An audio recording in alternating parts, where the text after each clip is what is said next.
আজ আমি ক্লাস 7-এর সূচক চ্যাপ্টারের 5.8 নিজে করির 5-এর ভিআই অঙ্কটি করছি। এটি খুবই ইম্পর্টেন্ট অঙ্ক, কারণ সূচকের অঙ্কগুলো খুবই গুরুত্বপূর্ণ অঙ্ক হয় এবং খুব সহজে কীভাবে করা যায় সেটা আমি তোমাদের দেখাচ্ছি। তাহলে দেখো কীভাবে অঙ্কটা করি আমি। তাহলে প্রথমে 2 কিউব লিখলাম, 3 টু দি পাওয়ার 9। এইবার যেখানে এই যে 3, 6 নিধান, এই যে 2, 3, 3, 6 এগুলোকে নিধান বলা হয়, আর এগুলোকে পাওয়ারটাকে ঘাত বা পাওয়ার সূচক বলা হয়। 2 এর কিউব তাহলে 3টা হচ্ছে তার সূচক, 3 এর পাওয়ারে 9 তাহলে 9টা হচ্ছে সূচক বা ঘাত। এইবার এই নিধানকে মৌলিক সংখ্যার গুণফল আকারে ভাঙাতে হবে।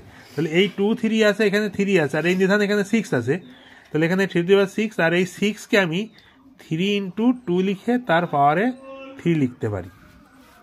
তাহলে এবারে এইবার এই 3টা দুটো সংখ্যার পাওয়ারে চলে যাবে। তাহলে 2 cube into 3 to the power 9 আর 3 to the power 6 into 3 cube into 2 এর কিউব।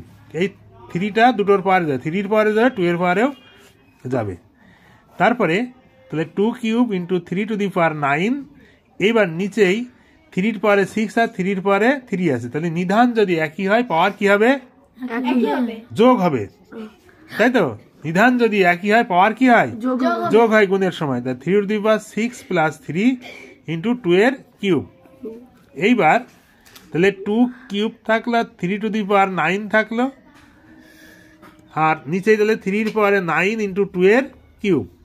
তাহলে দেখো এখানে 2, এই 2 দুটো কি হিসেবে আছে? ভাগ। ভাগ থাকলে পাওয়ার হয় বিয়োগ, ভাগ থাকলে কি হয়? পাওয়ার বিয়োগ হয়। তাহলে 3 - 3, আর এখানেও 3 এর পাওয়ারে কত হবে? তাহলে উপরে 9 আছে, এখানেও 9 আছে, 9 - 9।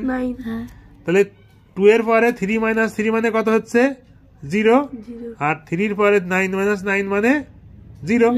তাহলে কোনো কিছুর পাওয়ারে 0 মানে তার মান কত হয়? 1। তাহলে 1 ইন্টু 1, তাহলে 1 1কে গুণ করলে কত হয়? 1। এটাই অ্যান্সার।